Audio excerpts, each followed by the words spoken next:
What's up, everybody? Today we have an interview with Eric Hernandez, and we're starting right now. So I'm going to take 1 second to check the live stream and make sure the audio is coming through all right. Anyone in the live chat, please let me know if there's any issues. Looks like everything's good to go, so we'll go ahead and start with that. Eric, thanks so much for taking the time to have a chat with us today. Yeah, thanks for having me on. Looking forward to it. Awesome. So, Eric, why don't you start by just telling us your story and where do you? I know you live in Dallas, Fort Worth, right? Yeah. But where are you from? How did you get into apologetics? How did you get interested at all in studying this topic? So for those who haven't heard, kind of the way I get into it. So, well, your first question, I grew up in Houston, born and raised in Houston, most of my life. Then, I got hired with the Baptist General Convention of Texas as the apologetics lead. And this last year was two years, completed with being with Texas Baptist. And it's such a blessing to be able to do, full-time ministry in apologetics and evangelism. So that is definitely a dream come true, if you will, for me. So my as far as how I got into apologetics and philosophy, my freshman year of college, I remember taking my first philosophy class as just a way to kind of fill up an elective credit. And I figured philosophy would be something fun I could do and maybe even skip a few times. And I thought it was a field that would just be subjective to where you pretty much just give your opinion on anything. So I figured I could probably skip a few classes and still pass. But I was really intrigued with things I was learning. I'd get in trouble in my youth group for asking questions, and I remember just in that class they encouraged questions. So it was refreshing in that sense. And I came to later find my professor was an atheist. It didn't really bother me, though, because he was very even-handed and fair in the way he presented stuff. And I was kind of hooked on wanting to learn more. So when it comes time for the next semester to sign up for classes, everyone told me if I'm going to take another philosophy class, not to take Professor Pena's class, because if I take his class, he's going to try to make me give up Christianity and lose my faith. He's very antagonistic and condescending and patronizing towards Christianity. And people said, if you take his class, you might lose your faith. To which I was like, well, sign me up. I'm willing to hear what he has to say. At the time I was, I wouldn't ever say I necessarily was agnostic or atheist, but I definitely had my questions and some questions that I'd wrestle with, and I'd get in trouble, like I said, at church for asking. So I took his class, and one of the pivotal, I'd say the pivotal class that I took in that semester, that he gave rather, he basically walks in and he sits down like he usually does. He would sit oftentimes whenever he taught. He's a very Rico Suave kind of guy, and I pulled out, or pretend like he pulled out, an antidepressant pill, and he says. And while he's looking at it, he was kind of dramatic in some areas. But he said, religion wants us to believe in something like a soul. And according to Christianity, it's because of the soul that we can have hope in an afterlife and see our family and friends that have passed away. But according to something like Christianity, the soul is immaterial. And this is what contains your thoughts and emotions and moods. But if the soul is immaterial, and this is where he showed the pill again, he said, then how is it that if I took an antidepressant pill, which is physical, how can this have the power to change or affect the states of my soul, like my moods or my thoughts or my emotions? How do we explain this kind of interaction? And then he said, because every time you look at the brain, you simply see neurons firing. Every time you look at the body, you just see the base elements of carbon, hydrogen, and oxygen. But we never find anything like a soul. And how do we explain that? And then he says, well, it's quite simple. I'll tell you how you explain it. It's because there is no soul, there is no God, there is no heaven, there is no hell, there is no afterlife. We're just a physical brain and body. And we need to learn to live with this fact and get on with our lives and stop believing in these foolish fairy tales, class dismissed, pretty much. So up to that point in my life, well, I had heard a lot of complaints against Christianity. That's really all they amounted to were complaints, not really objections. And here was, for the first time in my life, hearing an objection that, if true, would mean that Christianity was false. How so? Well, Paul said that if there is no resurrection of the dead, then our faith is in vain, if Christ had not been raised. Well, if there is no soul, I would argue there can be no resurrection, and by the same token, Christianity would be false. So I had to do something with this. I'm never the kind of person to just like brush something under the rug, or just kind of ignore it. So I kind of sat there and just, I didn't think about going to my church and asking these questions, because I knew they would not only not have the answers, but probably get mad at me for asking more questions. So it was something I kind of had to wrestle with myself. And it was around this time where I learned about the work of William Lane Craig, and then through William Lane Craig, learned about the work of J.P. Moreland, who is, and I know you said you'd ask this later, but my all-time favorite philosopher. And while not technically a theologian, someone I'd still consider someone I would look up to for theology as well. And he does a lot of work on the soul, and a lot of the areas he touched on were areas that I was interested in at the time, that I was looking into. And fast forward about 5 years after that class, after I got my associates, long story short, that professor ended up being my first public one-on-one debate on the existence of God at a church in Houston that I didn't go to, but the youth pastor was familiar about, what we were doing at the college. He knew that he and I had interacted a few times. He didn't know that was my former professor, and invited us to have this debate. What was interesting about that was, again, to try to keep the story brief, at that debate, they had initially wanted us to be in the sanctuary, but this youth pastor said they don't think a lot of people are going to show up to this, so they put you in the gym. He's like, I hope that's okay. And I said, don't worry about it. I'm not offended or anything like that. This is my first time doing something like this. So I get there about an hour before the debate starts, and they have about 200 chairs pulled out. And he apologizes again and says, this is all the chairs they gave us. If we need more, we can get some more. Don't worry about it. Hope that doesn't offend you. I'm like, no need to apologize.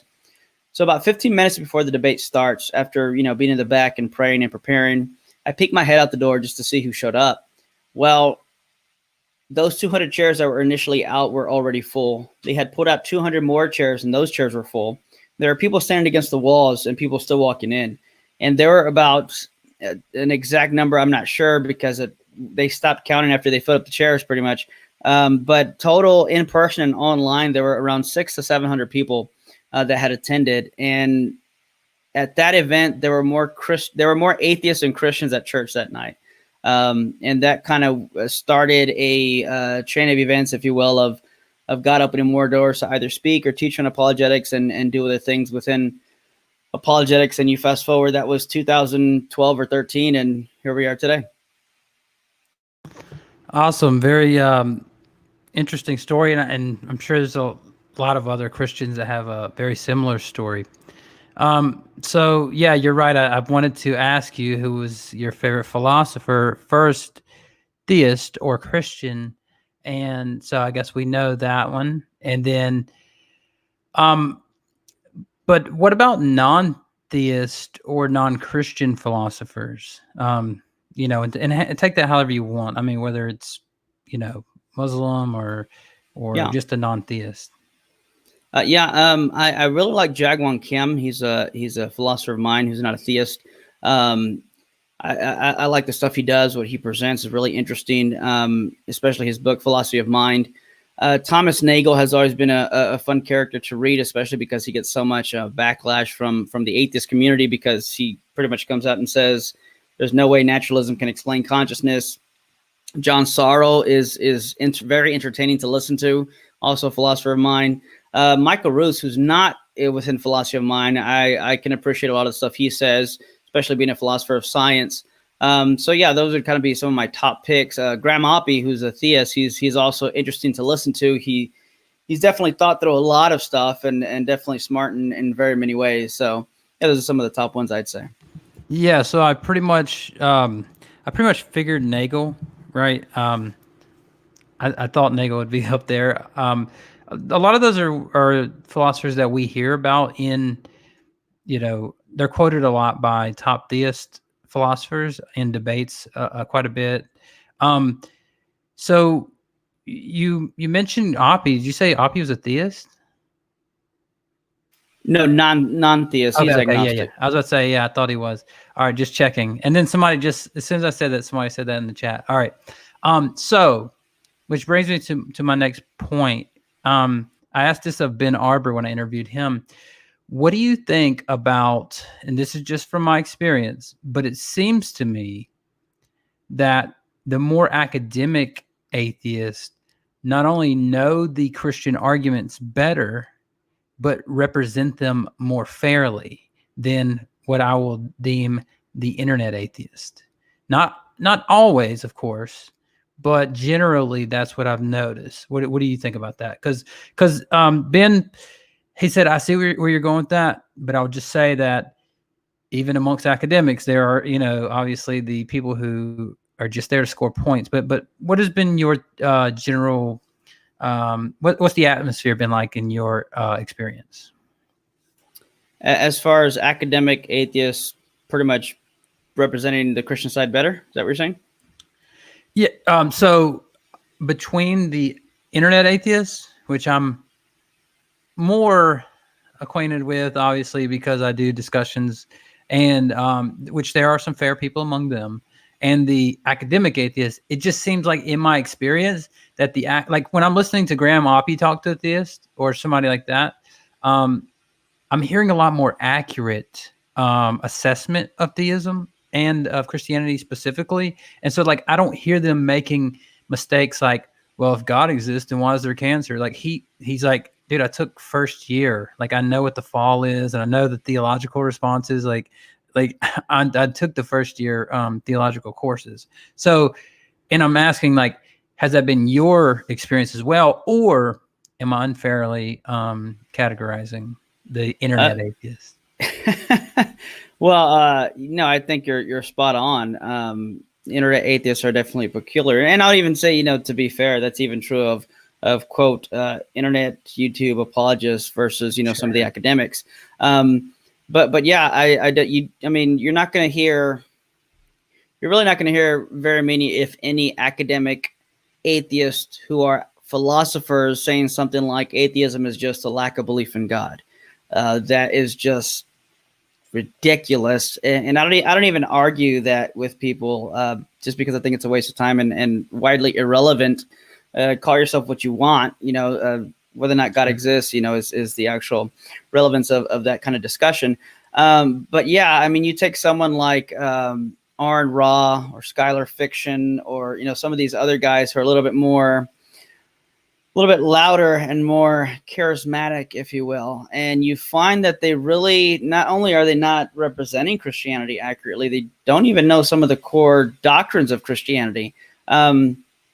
Especially when some of them claim to have been former Christians. But you, in fact, just the other day, I was talking to, I forgot what the discussion was, or it was on a Facebook comment, and one atheist was saying making a distinction between God and Jesus. And then I think the atheist said something like, yeah, but don't you think they're the same? I'm like, no, I'm a Trinitarian. He's like, yeah, but at the end of the day, aren't they the same person? I'm like, no, I'm a Trinitarian. like they're the same being. And it was just it really strikes me how much, not only, and I want to give them the benefit of the doubt, it might not even be an intentional misrepresentation, but it's almost, I don't know if I'd say worse, but it's still nonetheless not something one should be doing when they do this for a living or talking about this constantly. For example, I remember talking to David Smalley on his show once. Sure. And he said, I think he said, are there any examples of a mind existing without a brain? And I said, well, of course, if Christianity is true, then God, he's a premier example of an unembodied mind. And he just thought that was so bizarre. And I was like, I'm like, have you never thought it through? I mean, obviously that's what the Christian conception of God would be. And he's like, yeah, I mean, I guess I've just never, said it out loud or thought it through. And here's a guy who's doing this for 10 plus years. And he's surprised to hear that I believe in an unembodied mind. So, it's sometimes I think they, again, whether intentional or not, I don't know. But as I find it, not very many of them, not only do they not understand some of the basic arguments or doctrines, they don't read the books. They don't listen to the people for themselves. sometimes it seems as if the most understanding of Christianity they get are from the debates they listen to, or from listening to an atheist critique Christianity, as opposed to hearing it from like a firsthand source, or taking a class in theology or reading a book on theology or philosophy. And I think we could have a far better discussions and debates if they understood the subject matter a little bit better.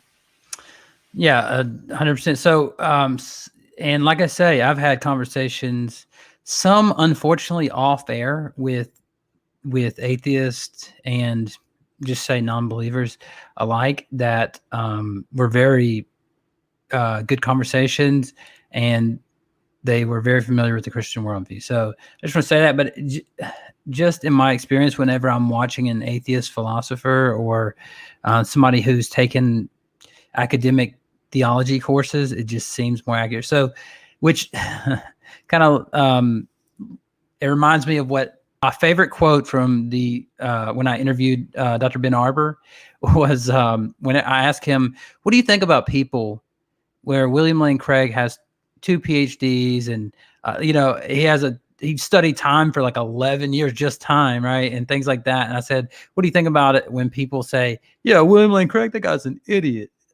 And his response was classic. He goes, "If William Lane Craig is an idiot, what am I, an amoeba?" And I just thought, man, that should be in a quote somewhere. But that was hilarious. So we do have some questions coming in for you, so we'll ask those a little bit later. So one thing I did want to ask you, though, was, since we're trying to kind of change minds here, or at least try, when's the last time you changed your mind on something significant, and how did it affect your overall model or like view, right? Because, for example, if you were to change some doctrine, and let's say you were a Calvinist, for example, one thing could change your entire view on Calvinism, right? Like, so, and I know you're not, I'm just saying, like, what is one thing that you've changed significantly recently, and how did that affect your overall view, worldview, or model? Yeah. So as far as significantly, because there's been little things I may have changed my mind here and there about, but they weren't necessarily significant, maybe like a different reading of a particular passage or verse or context, or learning about a context of a verse maybe expanded my understanding of it. But as far as something significant, probably one of the more recent ones, and I say, and even by significant, it's not that significant in my opinion, but I'll go to one that's, I think, is a little more significant. But probably giving up a belief in the rapture. I'm not saying there's not going to be a rapture, but I don't find that the Bible teaches that. As growing up, what I learned about what the rapture was, like you see a verse that says something like, that they'll be left, one will be in the field, one will be taken away, one will be left behind. And then you have these books and movies coming out called Left Behind. And the whole concept was you don't want to be left behind when the rapture happens. And then when I go and read that verse for myself, the people that are left behind are actually the people that are saved. So within the context of what Scripture says, you want to be the person left behind, because the people that were taken away were the people who were going to hell. So I remember when I saw that, I'm like, why my whole life have I been told that this was a verse supporting the rapture? Nevertheless, but it's not really a big deal to me. I don't study eschatology. It's not something that interests me per se. But something that I would say is a little more significant, and this wasn't necessarily recently, but in terms of significance, I think it does hold some weight. I used to believe, this was some years ago, that libertarian free will necessarily required what's called dual ability, or the principle of alternative possibilities. That is to say, most people would have defined, or most do define, libertarian free will as the ability to do or refrain from doing. So not only the ability to do, but to refrain from doing. I no longer take that as a necessary condition for libertarian free will, although I do think it is a sufficient condition that grants libertarian free will. I don't think it's necessary. One of the reasons for that is when you look at the nature of God, and in particularly Christ and the incarnation, and you ask the question, could Christ have sinned? And you take into consideration maximal great being theology. I would argue that it's logically impossible for God to sin, and Christ being God incarnate, I would say it was logically impossible for him to have sinned as well. But was he free to refrain from sinning? And I would say yes, because I would argue that the necessary and sufficient condition for libertarian free will to obtain is to be the source or origin of your will.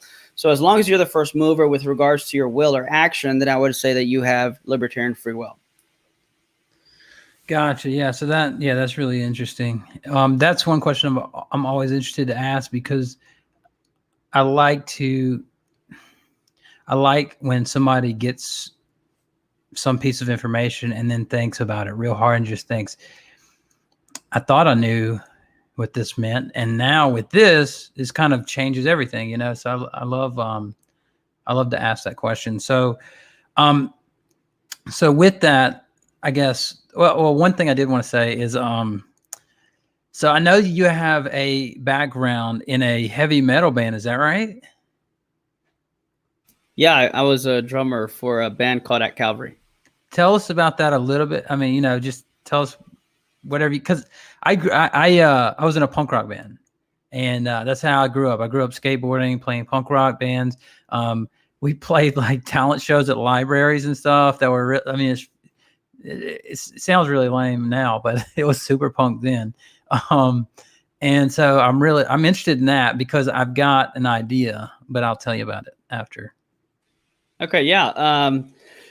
So gosh, this was quite a few years ago. I don't remember the last show we played, but you can still find our music. You can type in At Calvary Reverb Nation, and somebody pirated it and put it up online. It doesn't bother me.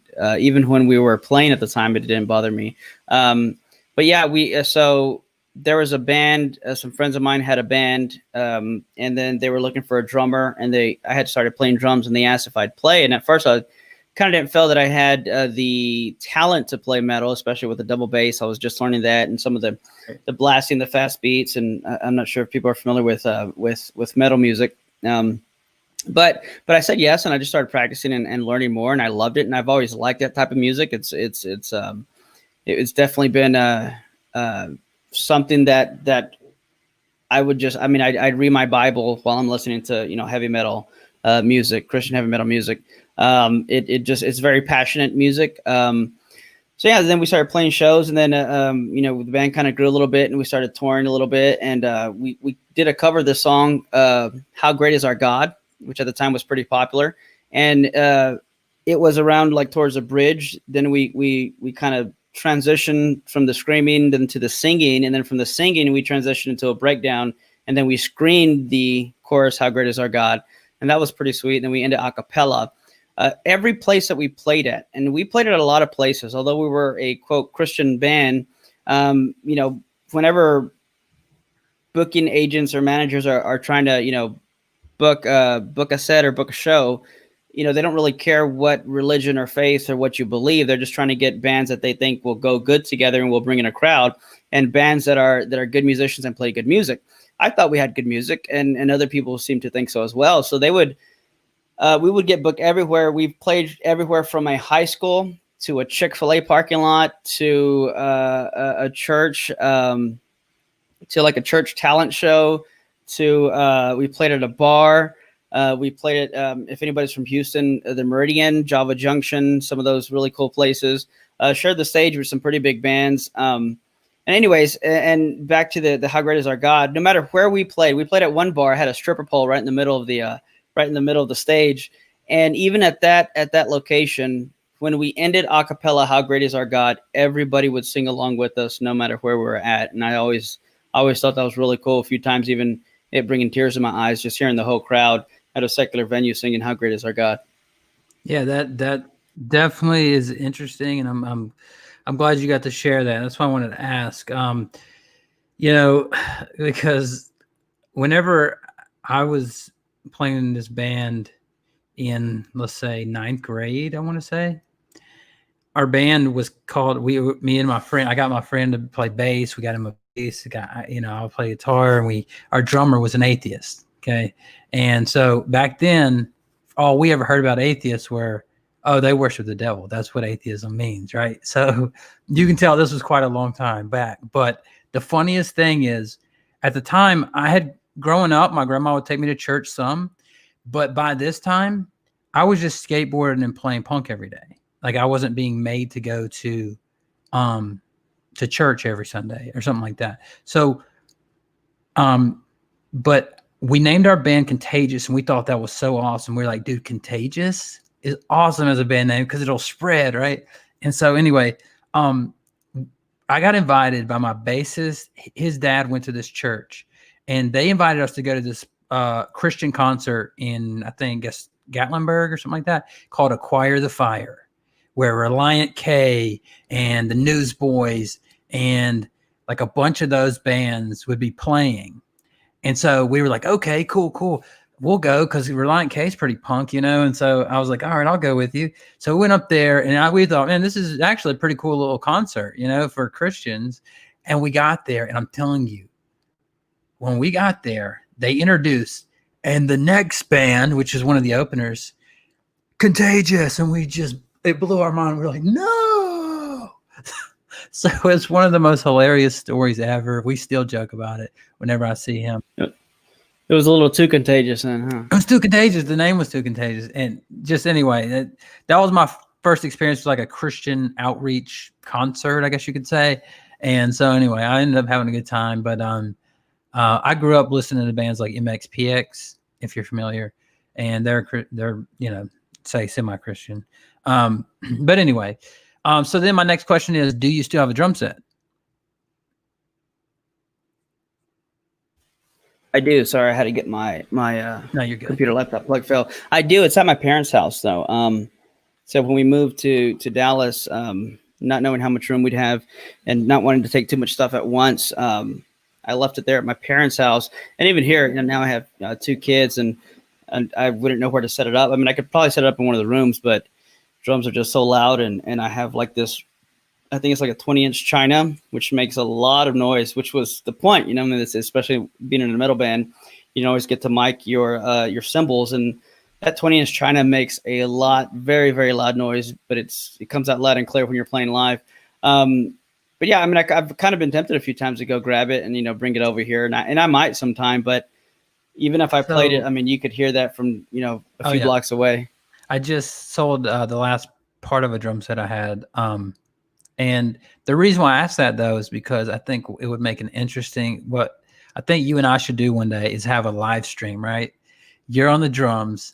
I'll bring out the guitar, but I'm going to buy a heart-shaped guitar, and we'll just jam out like some cool song, and we'll call it Plucking on the Heartstrings. And we'll just be like, da-da-da-da, 1 Samuel, right? And just go to like all the heartstring verses. I thought that would be so cool, man. So let's do it. Yeah. Lonely Heartstring Band is what we'll call it. But I like it. Anyway. Hopefully no one else has it. Exactly. Somebody's definitely got that one. So, all right. So let's move on.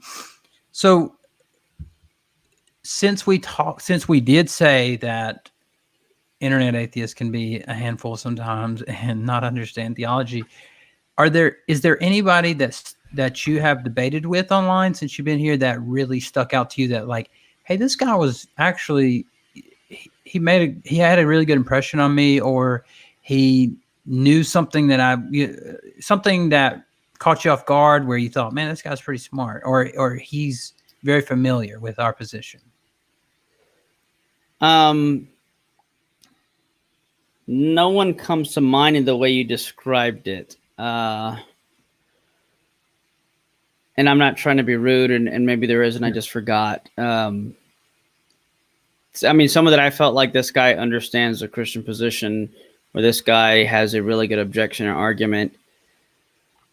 No one that I've debated, I'll put it that way. And I'm trying to think really hard, and I feel bad that I can't come up with one, but I don't know if that's entirely my fault. Yeah, not that I can think of, and if I do, I'll just shoot it to you later. But honestly, no one that I can think of in the way that you describe it now. All right. I see JMD Apologetics says that he could beat both of us at a drum off.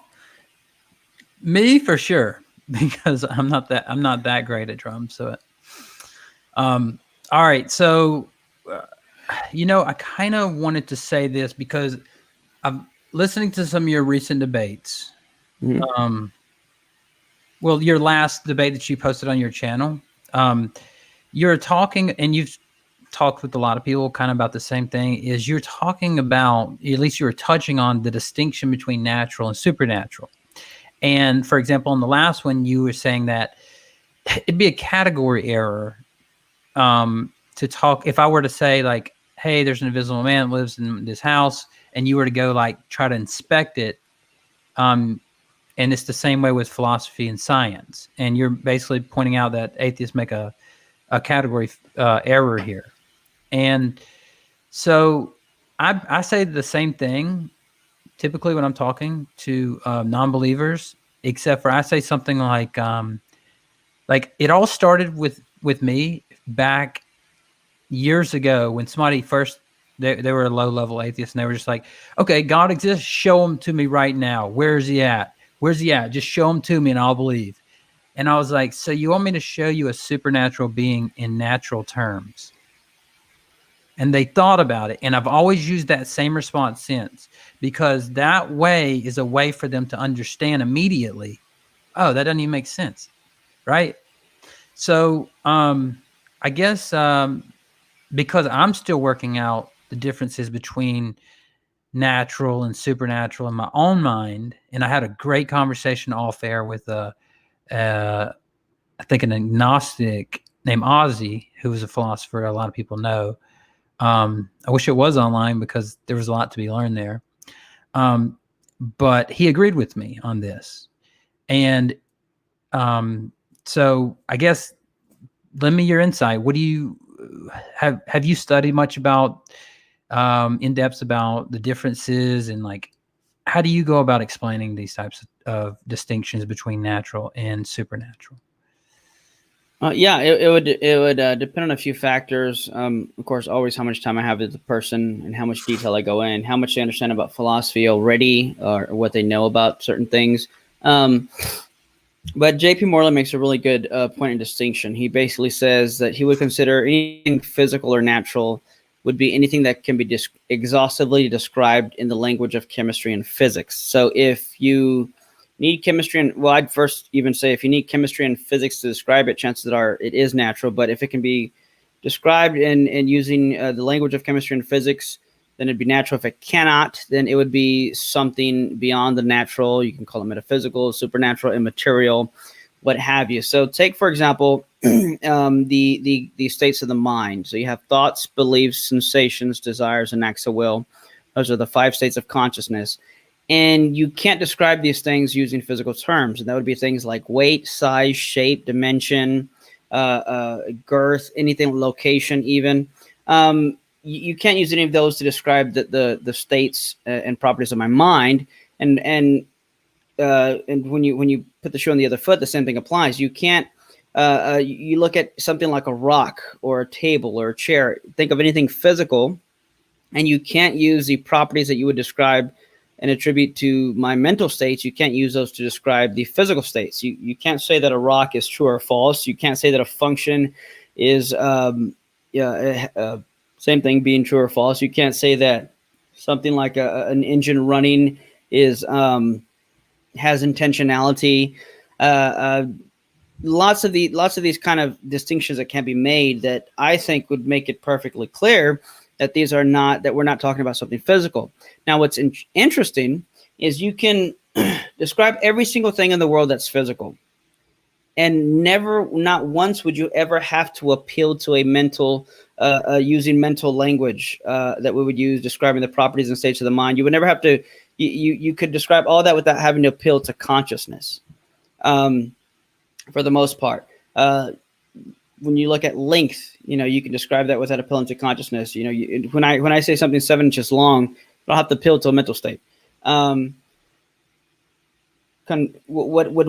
is really interesting though is that, in some sense, however, in other words, everything could exist and there could be nothing conscious, and you can describe it all without appealing to consciousness. However, if there's something conscious, what's interesting is think about how you describe, let's say, even a rock.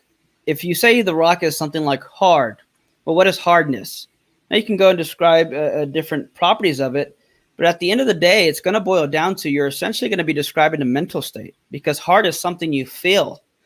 And the interesting thing there is that even when you have to try and describe the physical world, I would say you're still having to appeal to a mental state. So I would argue it's actually the mind that comes ontologically prior to any everything else, which sounds very idealist. And there's some versions of it I have no problem with. But obviously, if God is a creator of everything, then he is a mind that is at the foundation of everything. So even with describing physical things, you're still appealing to mental states. But you can talk about physical states, and you'll never have to appeal to consciousness unless you're talking about what I mentioned, things like hard or soft. These are mental states, the things properties that my mental states are aware of, if you will. So yeah, go ahead. No, so I was just going to say, somebody asked, like, so could your God not show himself in the natural world then? And so here's the thing is, like, of course, that's Christ, right? So the analogy I always give that seems to work the best, or at least it seems to be the clearest to the person listening, is that, like, if I created a video game and had virtual characters, I couldn't enter the virtual reality in the way I am here.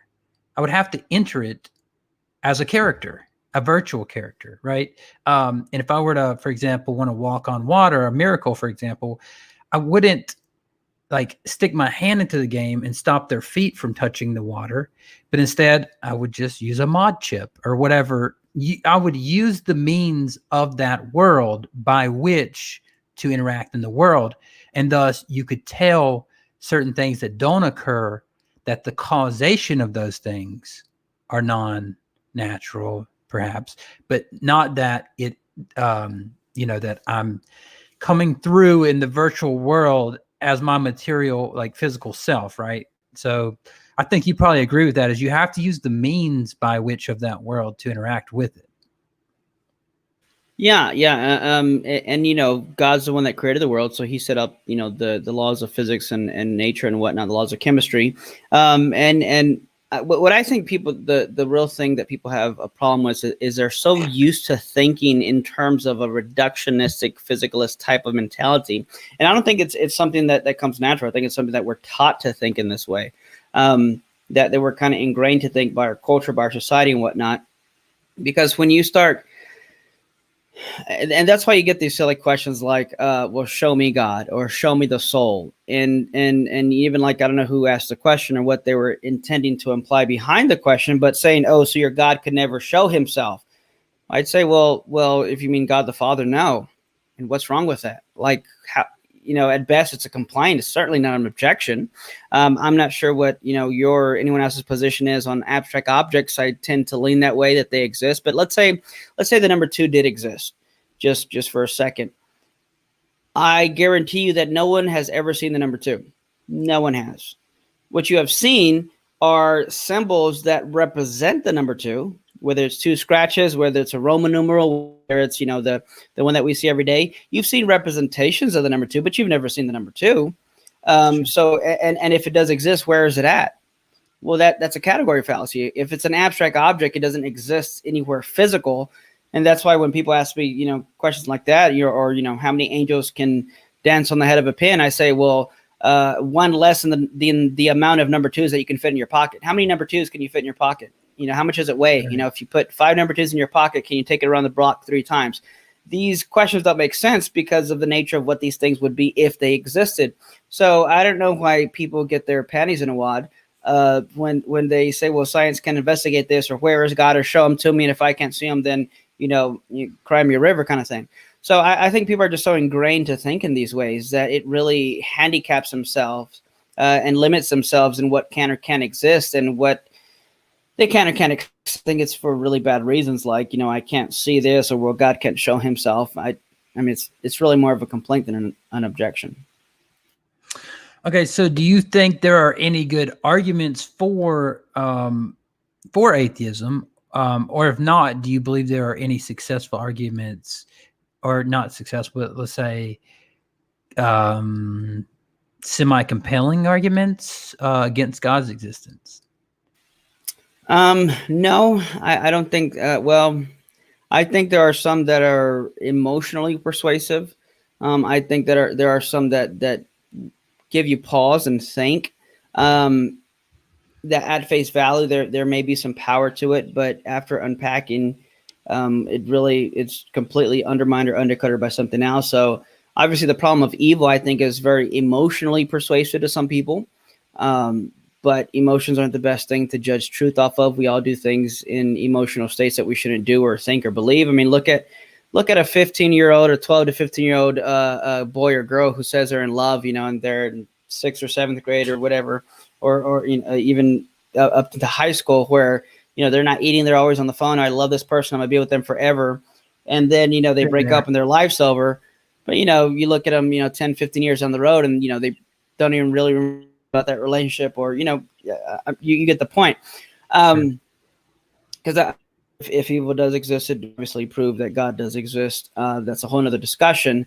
The other one that's kind of interesting would be the divine hiddenness argument. That if God exists, He's not going to hide Himself. But I think if we're going to give some type of internal critique, I think God has very many good reasons that He would hide Himself, and I think that even biblically we find that we should expect that at times God would hide Himself. And I would even go as far as to argue that if and when God does hide Himself from unbelievers, it could be the case that one possible response or reason for which God would hide Himself is that there might be some people who, no matter what God shows them, they're going to always reject Him. And I would argue that the amount of revelation and knowledge you're given, then that's the amount of responsibility you have. And the more revelation you're given and the more revelation you reject, the greater your condemnation. If that is the case, then I think it is actually a sign of God's grace and mercy for Him to hide Himself from people who He knows would reject Him, and thus bring about a greater condemnation on themselves in the afterlife. So if anything, I think God hiding Himself in many instances is showing His grace and mercy to some people. Sure. Yeah. And I mean, so I've had a debate on my channel between Ben Fisher and Ben Watkins on the divine hiddenness and the problem of evil, I believe it was. So yeah, I agree with you there. And just for my chat, for the mods in my chat, there's some people are asking me, can they kick a troll out? Listen, just the way my rooms work, I just let everybody say what they want. As long as they don't say anything that'll get me kicked off of YouTube or get this video pulled down, just let people say whatever they want, and people will show you who they are. So, but yeah, don't kick anybody. And all right. So you mentioned earlier rocks and things like that, and I was just thinking, like, since rocks are atheists, so like I'm just wondering, do they lack a belief or do they know God doesn't exist? Yeah. Anyway, or was it atheist or rocks? I can't remember which way that went. Aaron Ross said rocks are atheists. Yeah. I know. I'm just yeah. All right. So speaking of which, you have talked to Aaron recently, and it was very interesting, to say the least. Actually, since I've been back on YouTube, my first video on YouTube was me doing a review of Aaron Ra's debate with Trent Doherty. Are you familiar with Trent? Did you see that debate? I did. It has got to be the best discussion I've ever seen. Also, there's a guy named Catholic Versus. He did a debate with Aaron Ra, which was just as interesting. So that's another one. But yeah, so why don't you tell us about your experience with that discussion, and any other ones that you think are worth mentioning? I don't know if that one's worth mentioning, Okay. but it's definitely fun to talk about. Sure. So I've had 2 official encounters with Aaron, one unofficial. The first time I met him, I mean, it wasn't recorded. This was years ago, but the first time I had an interaction that was recorded with him was when I asked a question at the Michael Jones Inspiring Philosophy and Aaron Ra debate. And Mike and I are good friends, and I wanted to go there and support him. It wasn't too far from where I lived. And I asked Arn a question, and he started yelling at me in response. So I made a video and posted that. That bothered him, and people started sending that to him. So he pretty much said, someone was trying to get us, a third party was trying to get both of us on their show. And this was an atheist third party. I won't mention the person's name, was trying to get me and Arn on his show. And Arn said no. And when it became public knowledge that someone was trying to get us on their show, then Arn soon after just went ahead and said, fine, why don't you come on my show? Long story short, that was a bit of a train wreck. There was no moderator. The moderator backed out last minute because let's just say that they didn't think the conversation would be too productive. And this was an atheist moderator. So it wasn't like, I'll just leave it at that. And then the second time was a few weeks ago when I debated Arn on the existence of the soul for the Gospel Truth channel. I was disappointed. He didn't prepare hardly at all, if any. I have lots of content on my channel where you can go and see my arguments for the soul. So it's not like, it's not like I blindsided him with anything. It's not like what I said in the debate isn't stuff I've said elsewhere many other times. So he could have known exactly what I was going to argue up front. And yet he didn't know basic terminology like physicalism. Physicalism, within the context of philosophy of mind, is the view that human beings are purely physical properties and parts. In our debate, he said that we both hold to physicalism. And I said, whoa, time out. Why would you say that? I don't hold to physicalism. He said, yes, you do. You believe that there's a physical world. And I said that, yes, but that's not physicalism. Physicalism is the regarding the nature of human beings. He's like, well, we both believe in a physical universe. Don't you believe that? Yes or no? And I said, yes, but that's not physicalism. And I even called him out and I said, this is almost embarrassing. If I'm going to have to keep stopping and defining these terms, it's not going to make for a very good discussion. And I think a lot of what I said, he either didn't understand or wasn't familiar with. I think some stuff went over his head, and I don't mean that in an insulting way towards him. All he had to do was prepare a little bit, but he clearly didn't. His opening had nothing to do with the arguments for the soul that I use. And even at the end, the moderator said, what's your best argument against the soul? First, his response didn't even answer the question. Second, his response wasn't even relevant to my case. His response was, well, what people usually tell me are about near-death experience. Believe them. Was basically his answer. I didn't use any near-death experiences as a case for the soul. I don't mind them. I think they can be used. I do believe many of them do happen. That's an entirely different discussion. But neither is that a response to what's your best argument against. Saying you're not convinced about some people's stories is not an argument against the existence of the soul. So, yeah, and it was, there's a lot more to say, and you can ask whatever you want in particular about that debate. But, yeah, that was like you said, it was interesting, to say the least. Yeah, definitely.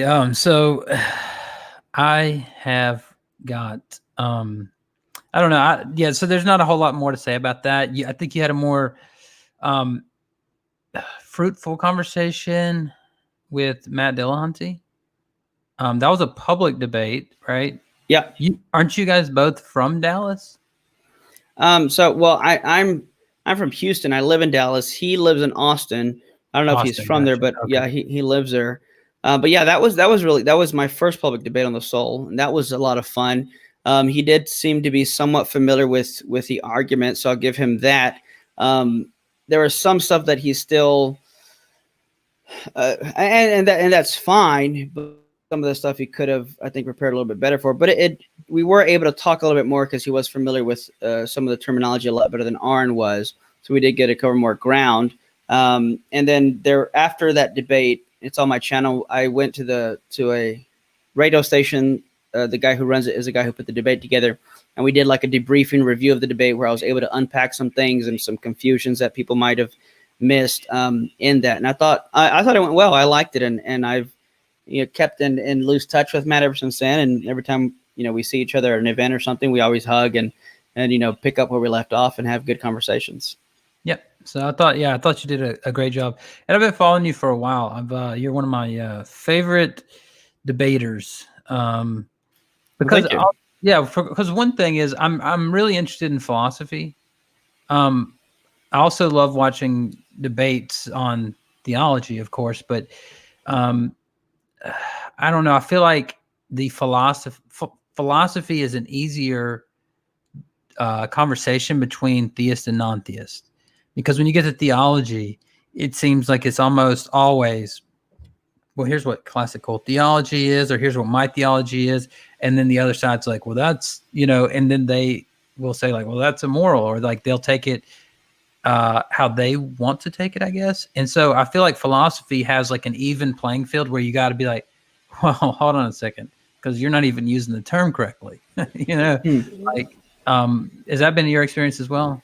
You mean the other side as far as Christian versus Christian, or Christian versus atheist? No, versus atheist. So, arguing Christian versus, I guess, atheist on theology seems, in my experience, to be a lot less fruitful or helpful than philosophy, because it's like, it's almost like there's the even playing ground, right? Because all the time I'll hear, talking about theology, and somebody will be quoted that's a theologian, and they'll just go, well, who cares? That guy went to a theological university. Like, he went and studied theology. He's not some type of like philosopher or like academic that I should look up to, So has that been your experience as well? It's harder to talk about theology?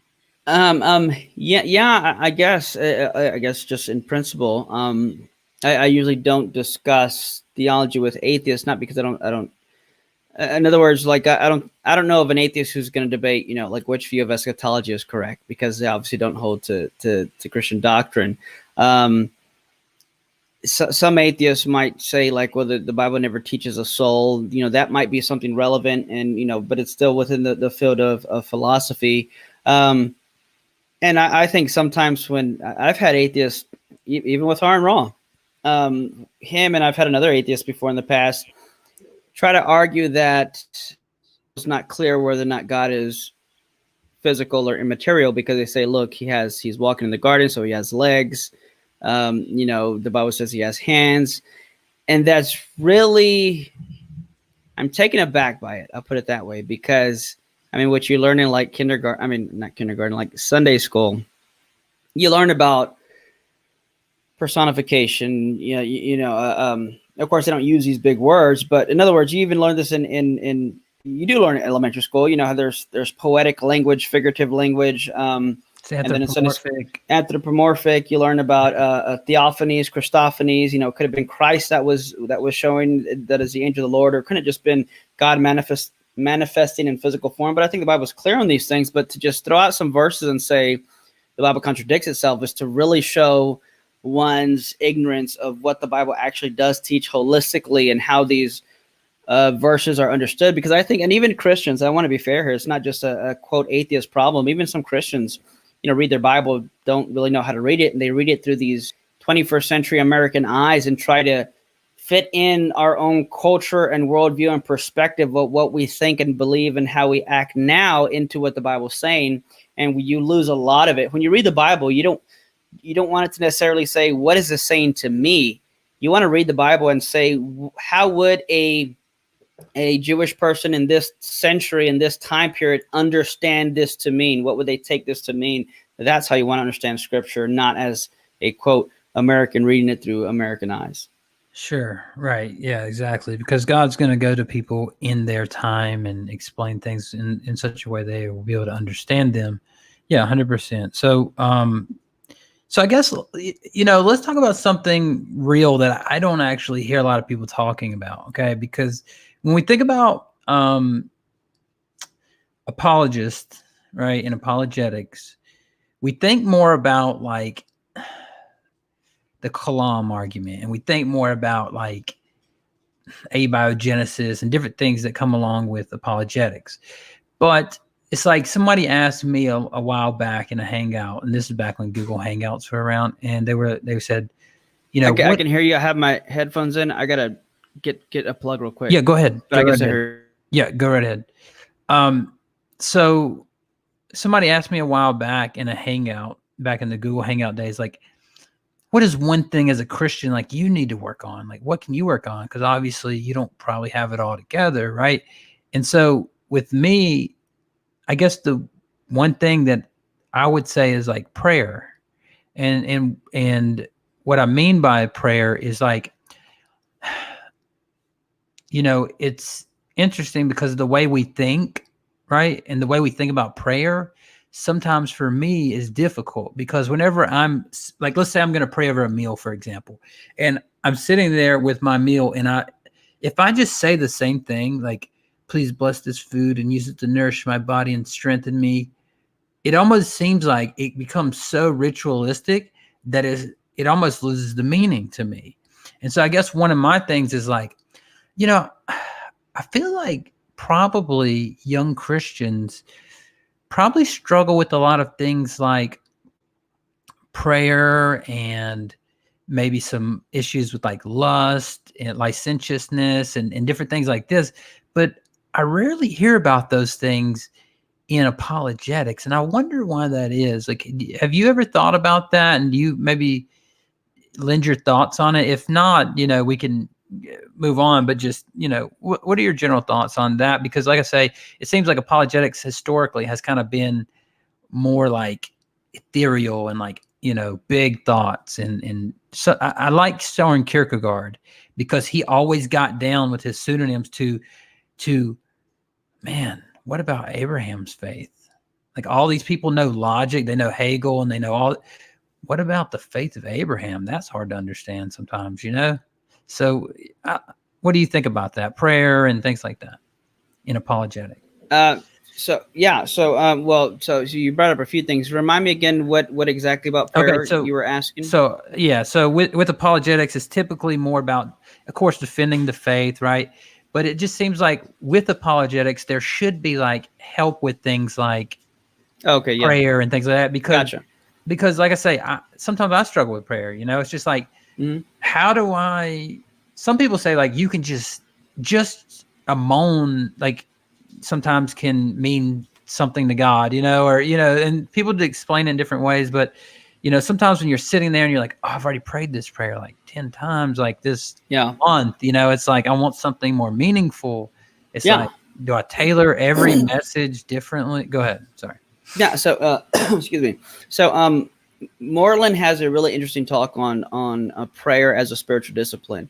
I actually just spoke for my parents' church this past Sunday, and what I spoke about was spiritual formation and discipline. Dallas Willard, who was J.P. Moreland's mentor, wrote a lot about spiritual formation, and I guess I'll start here. So I take apologetics to be a lot broader than most people would. So for me, apologetics is literally anytime you're given a defense or articulating the Christian faith in a way as to defend its validity, I would call that apologetics in the strictest sense. So even if you're preaching a sermon and you're talking about the Trinity, once you start giving an illustration and you begin to, in a sense, defend why you believe this or defend its logical coherence, in some sense, you're doing apologetics.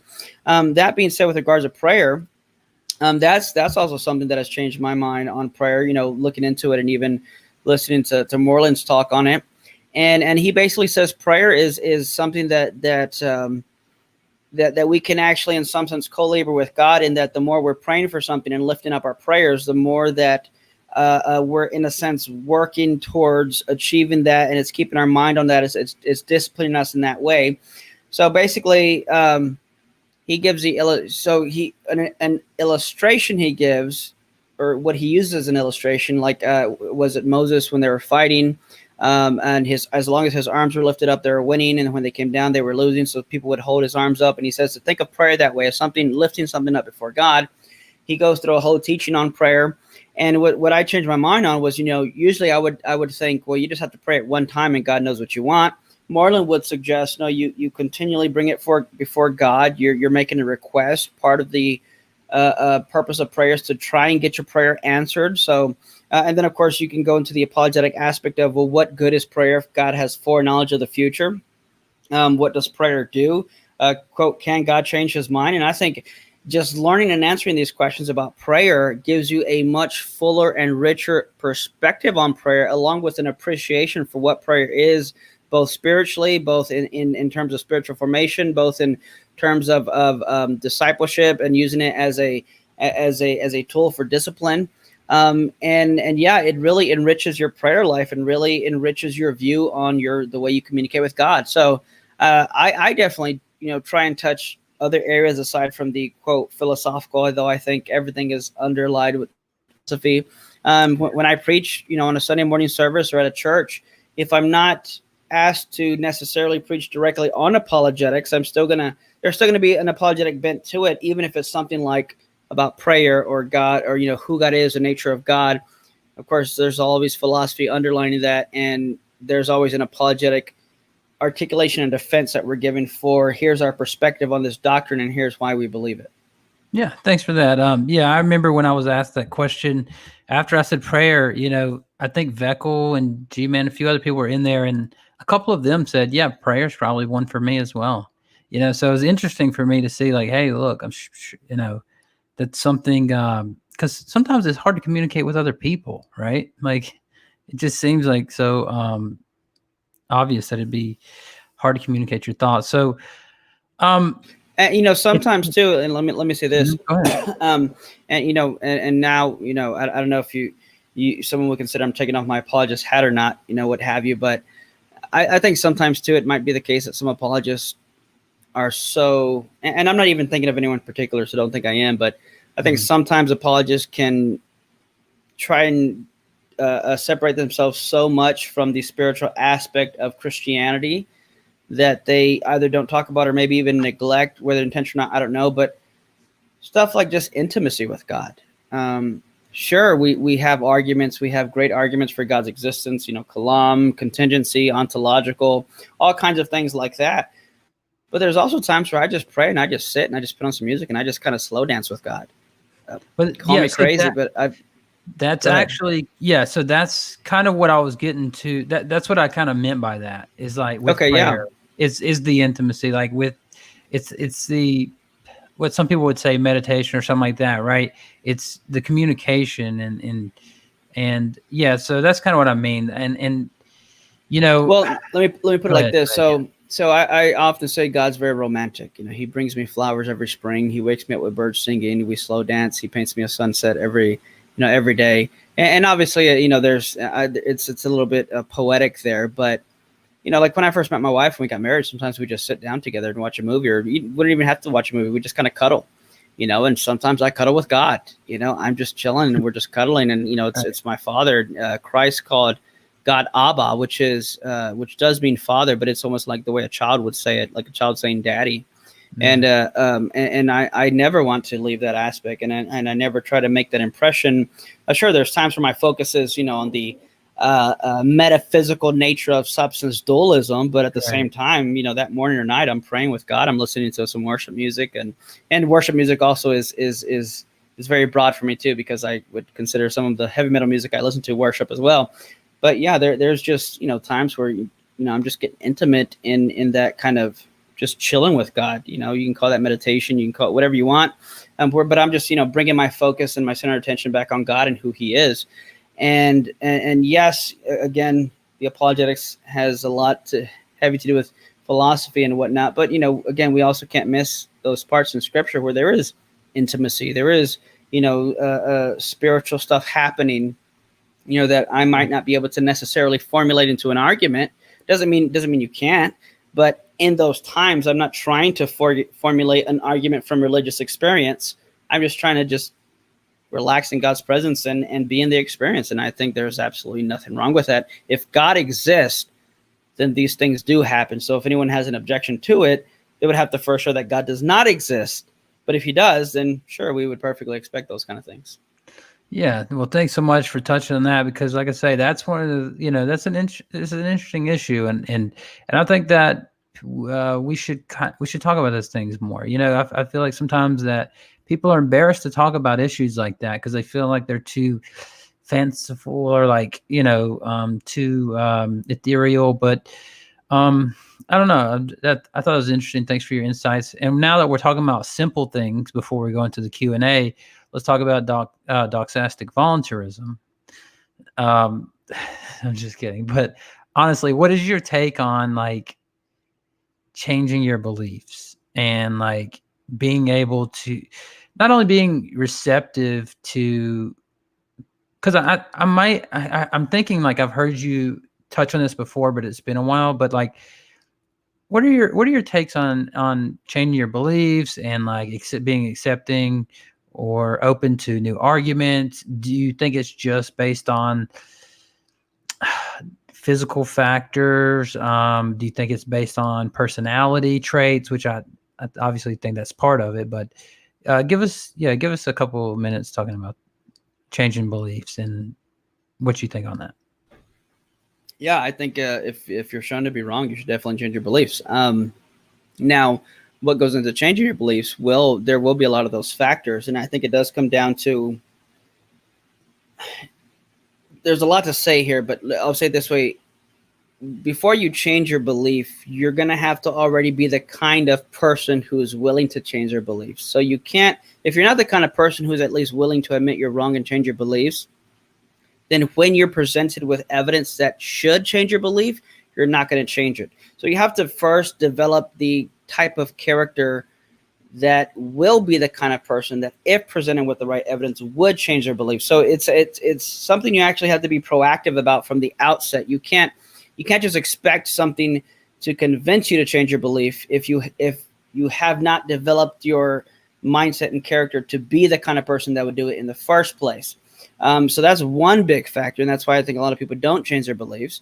Other factors are, where you prioritize truth over, say, saving face, or truth over pride. There might be some people who perhaps they would change their beliefs, but the fact that they've done 10 debates on the topic and they're known for being this kind of a person who would not want to change their beliefs out of pride or perhaps even financial reasons. I think it's funny. Won't mention the person's name because I don't think it's relevant. But if I mention the name, you would definitely know who this person is.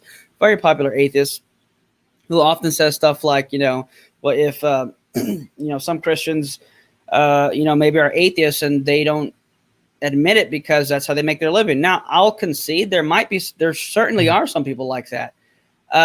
But one, and I don't think this person was making this point, but one, that wouldn't prove nor disprove Christianity.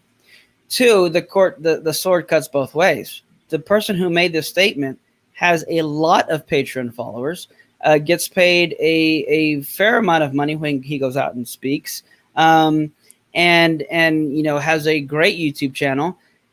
And yet, by the same token, if he came out as a Christian, he would very well lose a lot of his perhaps speaking engagements, and even maybe people wouldn't subscribe, or would people, in other words, I've seen someone like, I forget the guy's name, but you see these Christian, these former Christians who come out as atheists and then write books about it, and they become very popular and start, making a lot of money. So, I don't make anything on YouTube at all. I just got monetized. I don't know how many months ago. It was within the year. Yeah. And I don't put my focus on that because that's not where I make my money. But when I go out and speak, I never ask for a certain amount. People are welcome to give me something. Mm-hmm. In other words, before I had this job, which I've only had for 2 years, I did not make a living off of being a, quote, Christian YouTuber or apologist or speaker. Sure. I can give you some, quote, sob stories of when I started doing ministry. And I remember going out to California. I was asked to go speak over there. And I was able to get the flight because I had a friend who was a flight attendant. And I went to go speak in California with 49 cents in my bank account. And I remember as the plane was landing, I was praying, like, God, please don't, the pastor was going to pick me up. And I said, I hope he doesn't ask if I want to go out to eat, because I only have 49 cents in my bank account. And if I go out to eat, I cannot pay for my own meal. And sure enough, he picks me up from the airport and he's like, "Are you hungry?" I'm like, not really. We could just wait or eat something at your house or whatever. And he's like, "No, let's go out to eat." So we go to this restaurant, and I can't even enjoy my meal because the whole time I'm nervous that I cannot pay for this meal. Thankfully, he grabbed, when the waiter came by and said, "How many checks?" And he said 1. I was like, "Oh my gosh, thank God." But yeah, it's never been something I've done for the money, but that was a long kind of but tangent towards what you asked. Sure. Yeah. Changing your beliefs is going to require some work, and I think it is possible. You asked about indirect doxastic voluntarism, which I think is relevant. Now, can I change or choose my beliefs by a direct act of will? No. I could, for example, I could say, gosh, I want to believe someone could say, I'll give you $1 million if you believe there's a pink elephant flying in this room. I couldn't do it, to save my life. There are even some atheists who says, who would say, yeah, I would like to believe in God again. So you can have a desire for something, but that's not going to make you believe it. What it's going to take is being the kind of person that would change your beliefs, and then exposing yourselves to facts and evidence, and to put yourself in a position that when given the right facts and evidence that should change your beliefs, would in fact change them. Yeah, sure. So yeah, and now I remember where I remember you saying that at, and you were in a discussion with Tom Jump, I believe, and you told him the same thing. I'm pretty sure. So, which was interesting because Tom brought up something about a cat brain, right?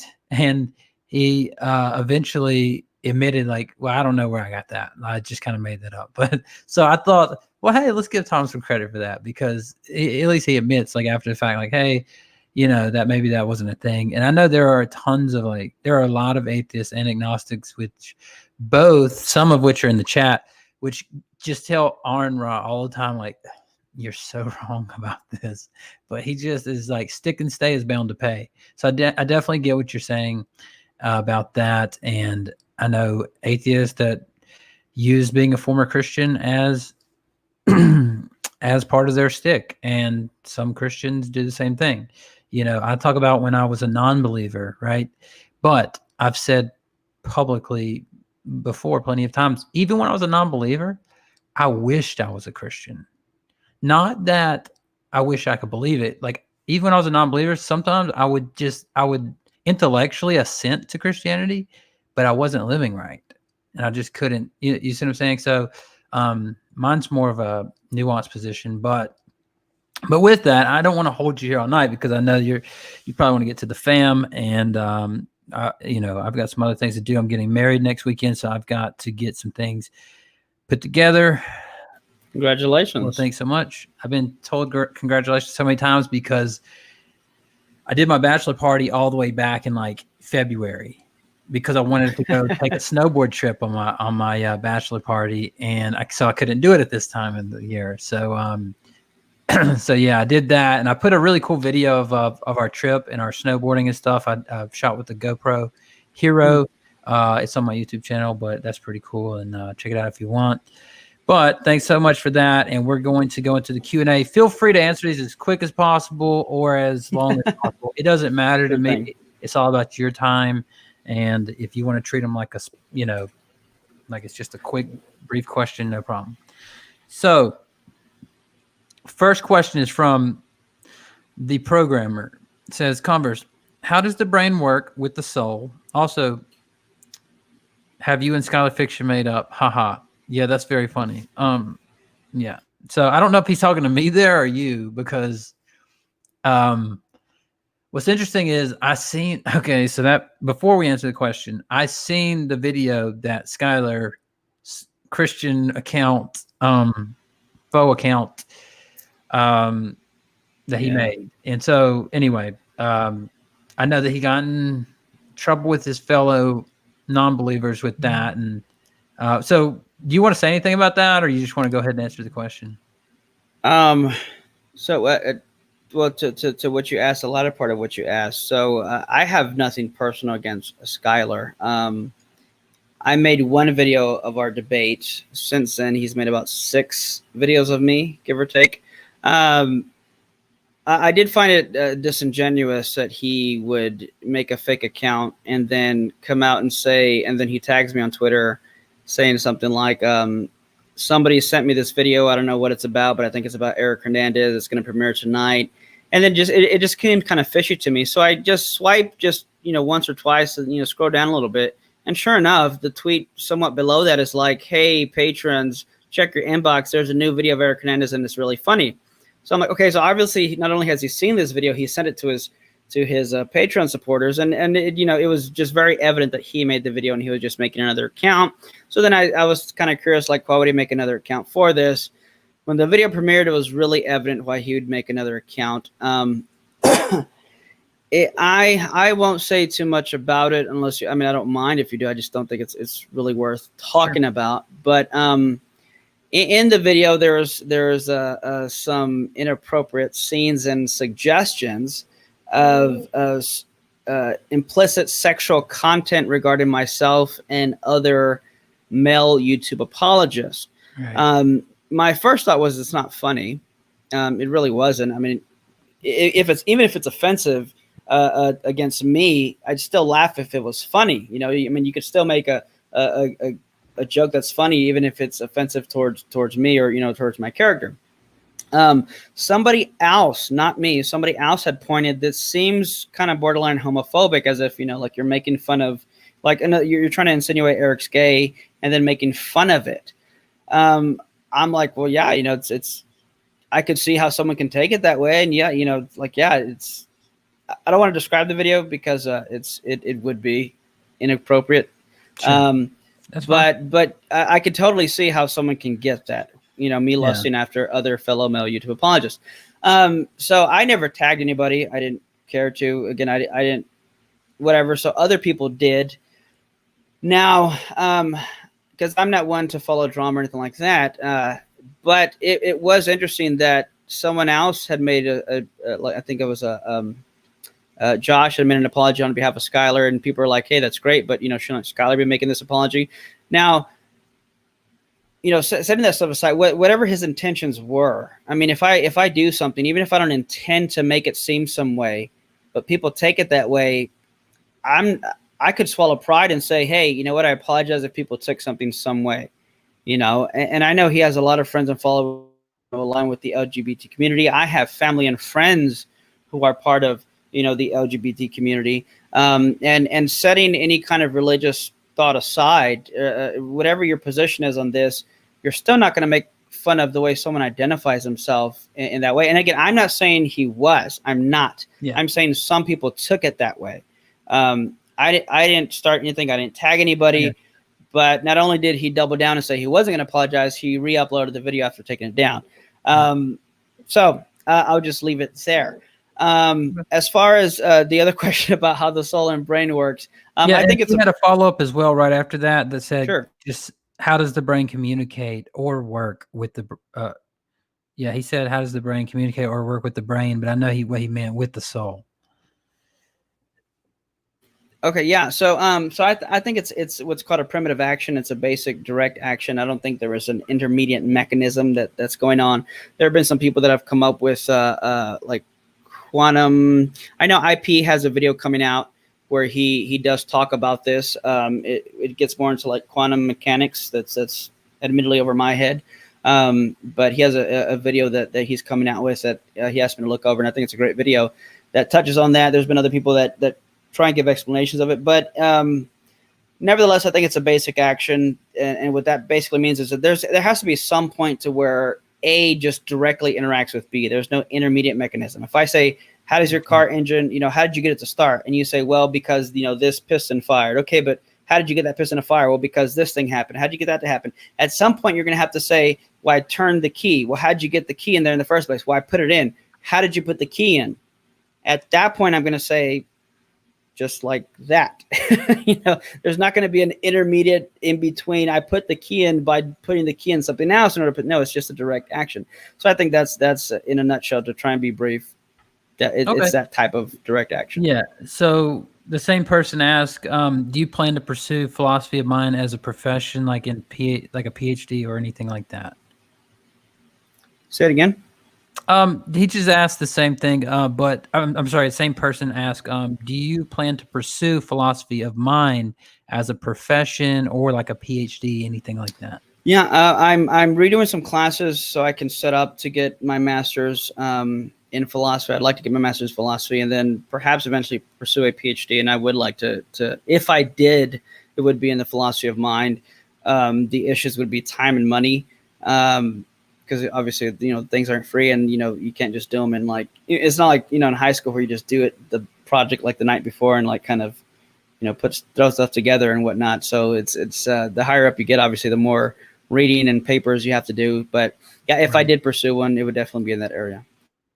All right, thanks so much for that. We have another question from JMD Apologetics 101 says, question for Eric. Oh, sorry. Question for Eric. Does the soul need a brain for consciousness to develop and gain high function over time? Does the soul need one? No. Does it need it while embodied? Yes. So if you were, let's say you were stuck in your car and you couldn't get out of your car, then your ability to travel around town would be dependent on the proper function of a car. So if you have a car with 4 flat tires, you're obviously not going to be able to go as fast as a car with 4 great tires with great traction and, all the airs in the tires that need to be. So while you're embodied, yes, you would need the brain, and then you would even need the brain to develop certain parts of the brain would need to develop in order for your soul to utilize the capacities it has. So if you look at, so for example, without getting too deep, because I know you said you don't want to go too long. No, it's up to how much time you have. That's okay. Thing. Yeah, I'll still keep it kind of brief. I know there was other questions, but so for example, you look at a human brain and let's say like a dog brain or another animal's brain. There's obviously parts of our brain that we have developed that the dogs don't. Now, this would be something that we come to learn in a a posteriori sense, meaning after the fact. So, well, and this is what I think a lot of atheists that I talk with get confused, and I don't think it's intentional, but just because I argue that the mind and brain are not the same thing, I don't mean that there's no relation. If anything, substance dualism, especially the version I hold to, there is a very deep integration and relation between the mind and brain, or the soul and brain, however you want to put it. So definitely the brain, if you inhibit parts of my brain, you're going to inhibit the instrument my soul uses, and it's going to affect the capacities my soul has. So for example, so I would argue it's not, obviously my brain doesn't think. I would argue my soul thinks, and my mind is a capacity of my soul. Just like I would say, my tongue tastes, not my ears. In the same fashion, my soul sees, not my eyes. If you took out my eyes, sure, I'd be blind. But let's say you could, we developed technology that you could give me like fake eyes that would do what my biological eyes did. Then again, it would be because it's my soul seeing, not my eyes. So the soul, while embodied, definitely needs a brain with a certain type of function and development. And I would even go as far as to say, which is going to open another can of worms, I think it is actually the soul that is what pushes the development of the body from the beginning. And it's the soul that drives the DNA to form the body. As J.P. Moreland says, the body is an external realization of an internal structure.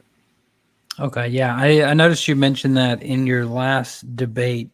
You uploaded to your channel in that discussion. So that so I'm not going to go into that, but just so I can get to the question. Steven Steen, the former lead singer of Nickelback, says at Converse Contender, question for the panel: what are we going to do without college football in the fall? I'm dead inside. Are they asking me that? He's asking both of us that. Yeah, I mean, are you a college football fan or?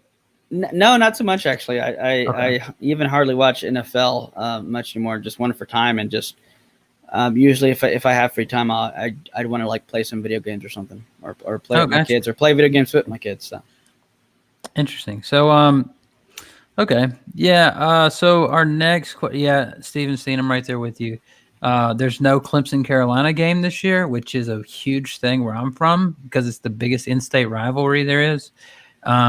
And they're canceling it because of COVID. But so, yeah, it's definitely been interesting. Gavin Hurlman, a familiar, says, for Eric, smoking Joe Frazier Hernandez, the resurrection would have been easy to falsify if it never happened. Matthew 28:11-15 is a lukewarm refutation. Your thoughts, please. What does the verse say? I don't. Oh, I'm sorry. Yeah, I can look it up real quick. I got a Bible right here handy. So I don't typically use the resurrection as an argument in. What do you think about that? Just generally, first of all, and then I'll read the verse to you. I've got it right here. Yeah, I think the resurrection. I mean, it's the key to Christianity. I'm talking about. Sorry, as an argument. I meant just as an argument. Yeah, no, I agree with you that like Paul said, like if it didn't happen, like we're bankrupt. I definitely think so. It's an argument that I should definitely probably start using. Just depends on the debate topic. But the methodological approach I take is usually kind of like a two-stepper, if you will. First, obviously, God has to exist, and then you can show it's the Christian God through the resurrection. And I think before we can get people to that part, oftentimes we need to get over the first hurdle of whether or not God exists. So I think they're both equally valuable, but obviously the resurrection, as you just agreed, is the ontological foundation for Christianity itself.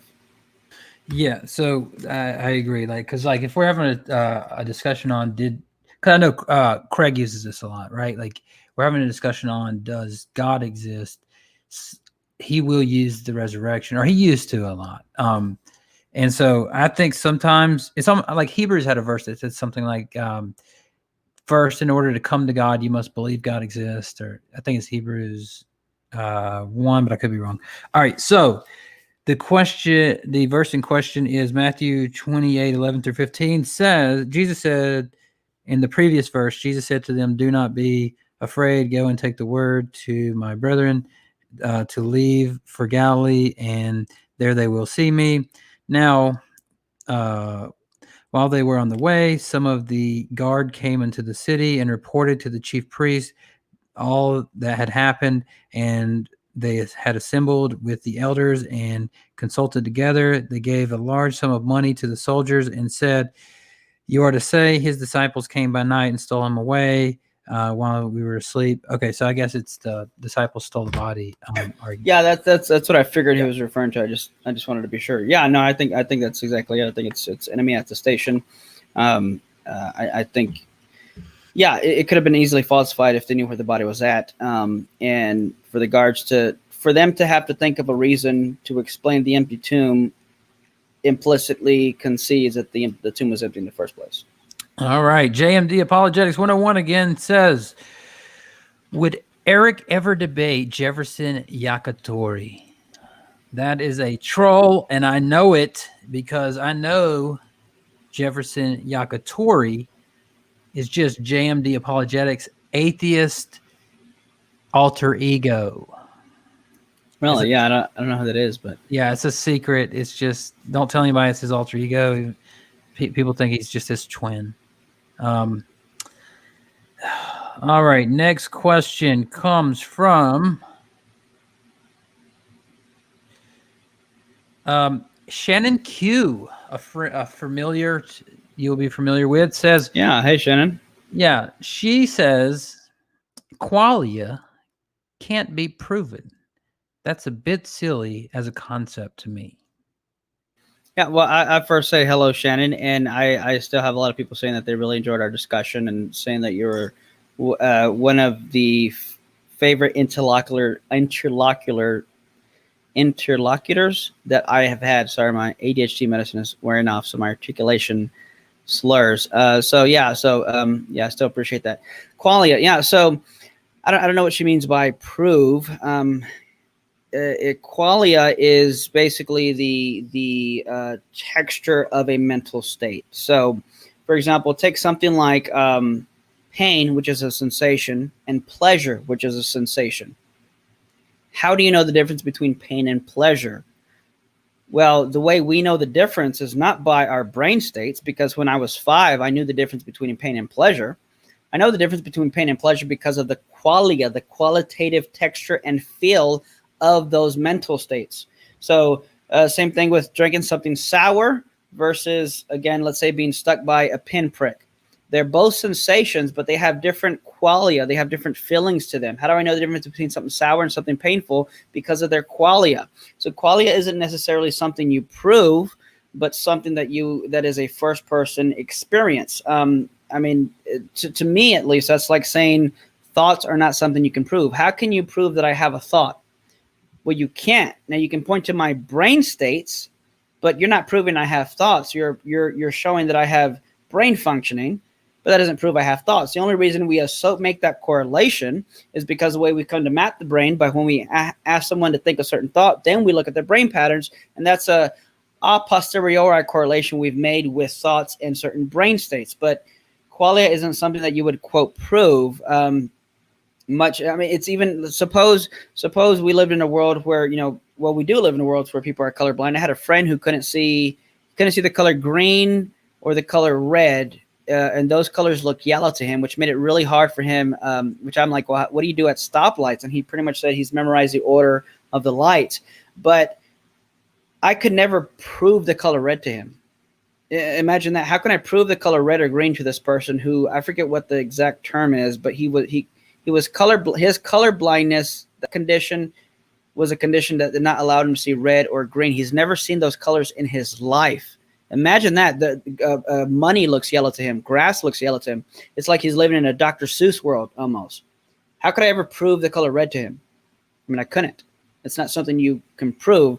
And thus consciousness is something you define ostensibly by pointing to instances and examples of it, which refers to qualia of those mental states. But you can't give an instance of or example to that to someone who's never experienced that before. And that would require qualia. All right.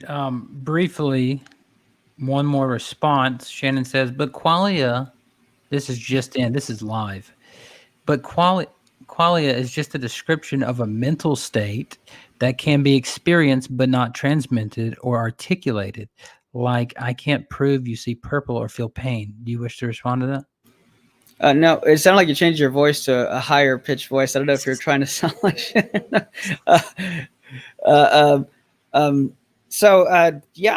Exactly. I think it's she's kind of saying what I'm saying, unless I misunderstood her. But yeah, it's not something that you quote would prove. Just kind of like what she said and what I said. You know, I can't prove that the color red exists to someone who is incapable of seeing the color red.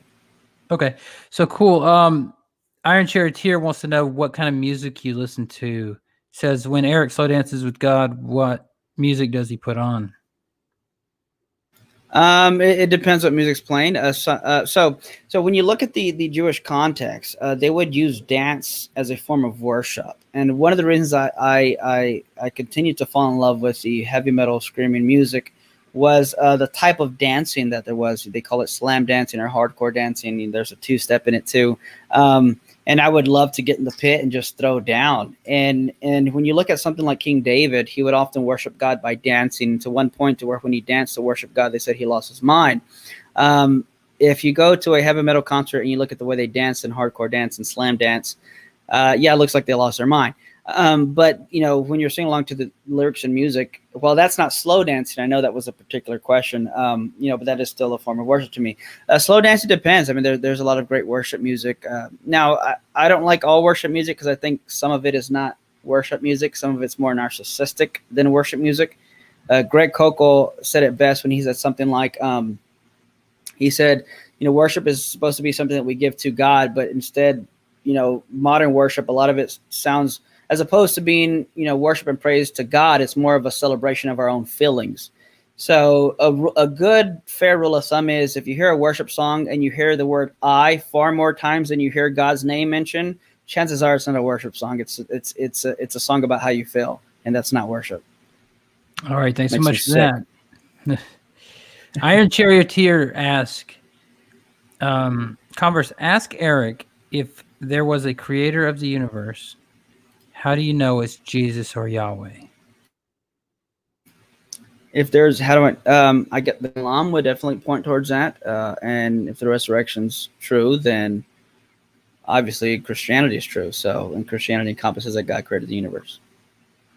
Thanks so much for that. And thanks everybody for the congratulations. Let's see. Question from...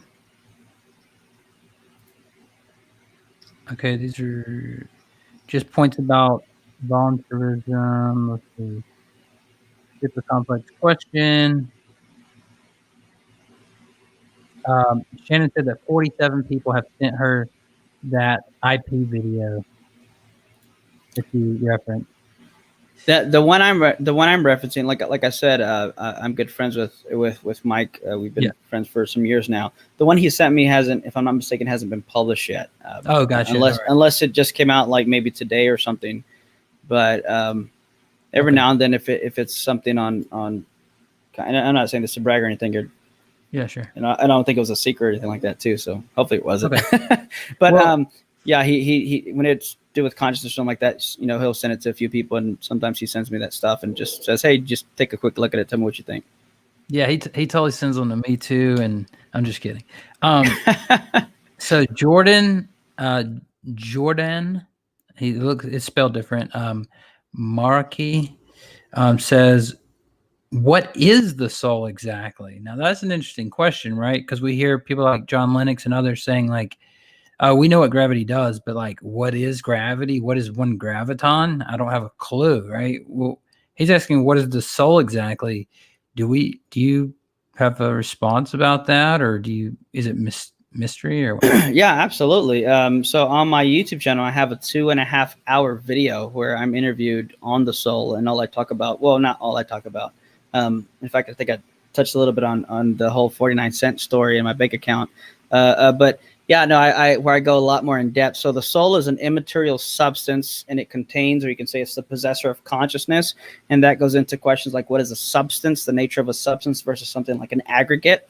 Now I have atheists sometimes push back and say, substance, what do you mean substance? Substance is something physical. That's a scientific term. Actually, no. It's a philosophical term that was first used by people like Aristotle, and Aquinas would unpack. I forget which one it was. I'll have to. Anyways, and they first used this term substance, which means to stand under, and it was a thing that stood under, that underlied all the properties, and it was a thing that possessed properties. So the term substance comes from philosophy. Thank you very much, and it is a philosophical term at its foundation. And the soul would be an immaterial substance. And the doctrine of substance took living things as the paradigm cases. And there's a lot more I can say to that. But the soul is an immaterial substance. It's a thing that possesses consciousness. I am the self, the soul. So I am a soul. I don't have a soul. I am a soul. I did that too late. I don't have a soul. I am a soul. And this is, whenever I teach the subject, this is where I bring out the joke that actually I do have a soul, and it's a Kia Soul, and it's orange, and it's in my driveway. And I bought that car just so I could make that joke, and it was worth every penny. Nice. But yeah, there's a lot more to say, and you can find it on that channel. But yeah, there's a rich stuff to what the soul is, definitely. Yeah, I would say check out Eric's channel, but I'm sure anybody listening to me has already seen Eric's channel. But yeah, it's a good distinction that I hear you make. That I am a soul. Not that I have a soul. So our next question from Iron Charioteer ask, Eric, do animals have souls, or are they not worthy? I don't know what they mean by not worthy. So yeah, so here's a good rule of thumb to know whether or not something has a soul. The most obvious, easiest rule, and when I mentioned the second one, it's not. The most, I'm sorry, you can tell my ADHD medicine worn off when I interrupt myself like that and lose my train of thought. The easiest one is consciousness. If something is conscious, we have evidence that something is conscious, I say automatically, all bets are off, it has a soul. Because I would argue that consciousness is immaterial, and this immaterial states and properties would need to be possessed by some type of a substance that would contain these immaterial states and properties, namely a soul. So if anything is conscious, it has a soul. Another rule of thumb to know whether or not something has a soul, you would still the consciousness is a done deal. The other thing would be looking at the characteristics of a substance. Now, I think all souls are substances, but I don't think all substances are souls. Part of what it means to be a substance is that the whole is ontologically prior to its parts, whereas for an aggregate, the parts are ontologically prior to the whole. Let me explain that really quick. When I take the tire off of a car, its existence and identity remains intact as a tire, which shows us that the existence and identity of a tire is not necessarily dependent to its connection to the car. In fact, for aggregates, which is just a collection of separable parts held together in a certain structure, for aggregates, their existence and identity necessarily depends on the parts and structure. In other words, a car cannot exist without its tires, but the tires can exist without being connected to the parts. That's why for aggregates, the parts must exist prior to and separate from the whole in order for the whole, and the whole needs them in a certain structure in order for the whole to exist. Contrast that with something like substances, like let's say a dog. The dog is a substance, and for substances, the wholes exist ontologically prior to their parts. So a dog exists as a dog even before its eyes are fully developed, before its ears are fully developed. If, God forbid, a dog lost its tail in some type of an accident, it remains a dog, but its tail will lose its identity as a dog tail. And this is evident by the fact that within a few days it decays and ceases to exist, which means for substances, their parts are dependent on their connection to the whole, unlike the tire, whose existence and identity is not dependent on its connection to the whole. So if substance is a substance, we can move a step further and investigate, because now we know it at least has some characteristics that a soul would have. And if it has consciousness, all bets are off. I'd say, yeah, that bad boy has a soul. Nice. Thanks for that. Matt, it reminded me when you said that, because you said aggregate, like, does it, as a speaker, like somebody who has conversations a lot, do people ever get, like, because I get this and I talk to other people who get the exact same thing, but do you ever get these people who go, you always say the same terms over and over, like something that we'll hear with you, like just from knowing your material, is mereological aggregate, or identity over change, in terms like this, right? There are a lot of terms that are going to be associated with your, with you, and same with me and other apologists as well. But like, it's like, you can't, if you're going to have the same conversation, you have to use the same terms a lot of times. And so do you ever get that where people like, you just use the same things over and over again? Have you ever got that? No, because that would require people to actually watch my stuff. And most times they don't when they debate me. I wish they said that, because that would show that they watch my stuff. And most of the time the people I've debated don't watch my stuff. And it's different between something like if you're just going to have me on your show to have a conversation, like, you mentioned Shannon earlier, it wasn't a debate. I didn't consider it a debate. So I'm not trying to beat her. She's not trying to beat me. It was more of an honest, hey, here are a few questions I appreciated. I don't expect her to go watch my videos and prepare. But contrast that with someone like Aaron, Raw, or Skylar, where we're debating these things, then yeah, I would expect you to at least know where I'm coming from, just so, not even to quote win or lose a debate, but just so we could have a better discussion.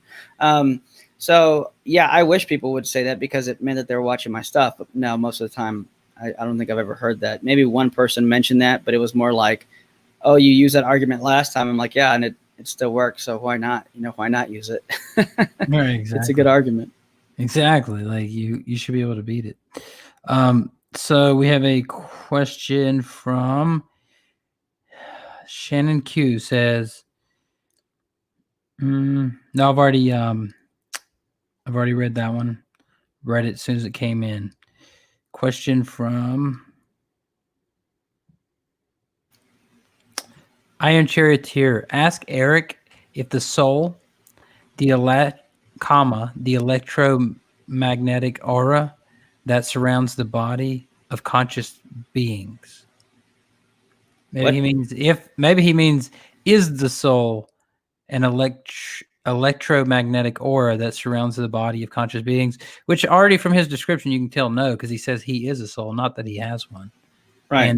And that aura would be something that he had in that case, seems like. Yeah. And I think so. Again, here's where, if you're not used to thinking in these type of ways, if someone's used to just thinking of everything in terms of physical language, then they're, even some Christians, admittedly, well, maybe the soul is a type of energy. No, you're still trying to put it into a physical category. And there's no need for that, unless you just have this fixated view that everything must fit into these type of physical categories. But no, it's not. No, short answer, no. Yeah. I mean, it'd be like in the example we used earlier, like it'd be like the mod chip in this realm, how it affects the virtual character or whatever, right? Like, I get exactly what you mean by that. So, and it looks like that's all. So I do have one more question for you, because I'm interested, but then we'll wrap it up. And by the way, I just checked, and IP hasn't released that video yet. It's a really good video. It's really interesting. I think it's just part 4 of his Irreducible Mind series, but no, that hasn't come out yet. Okay, sorry. We did have one more question come in. Bob asked, for Eric, can a brain function normally without a soul? Well, a brain without a soul is a corpse, part of a corpse. So no, I'd say a brain is not going to function without a soul, because that is what makes the brain. It's like saying, can a guitar play music without a musician? I'd say no, unless you're going to appeal to something like zombies. And in philosophy, there are actually something called p-zombies. So the notion of zombies is actually something that philosophers have actually taken up to say the world could be entirely void of consciousness, and yet we could still act the way we act. And it would just be nothing more than zombies that have no qualia, no conscious states, and yet acting the same way, and nothing would change. So that gets into another range of topics. And but yeah, no, the brain without a soul would be a part of a corpse. All right. Shannon said it must be part 3 because I got sent something a billion times. So my last question to you, I just thought of it because I have discussed this with people over the years a lot of times. I wish people would send my videos. Well, I was going to say, I wish people sent my videos to Shannon or anybody else a billion times. That's hilarious. Yeah. I remember James White saying that one time whenever he debated. I don't remember who he debated, but when he debated him, you could tell he was so refreshed because they had read his book. He starts his opening to his time by going, I'm so impressed that somebody took the time to read my book before debating me. And I remember I was like, this is going to be a good debate as soon as I heard that. So, yeah. So my question is, and like I say, I ask this to people all the time because I'm genuinely interested. As far as apologetics goes, I've seen you debate Saitin Bruggencate on evidential apologetics and presuppositional, which I think that's probably classical apologetics. Yeah.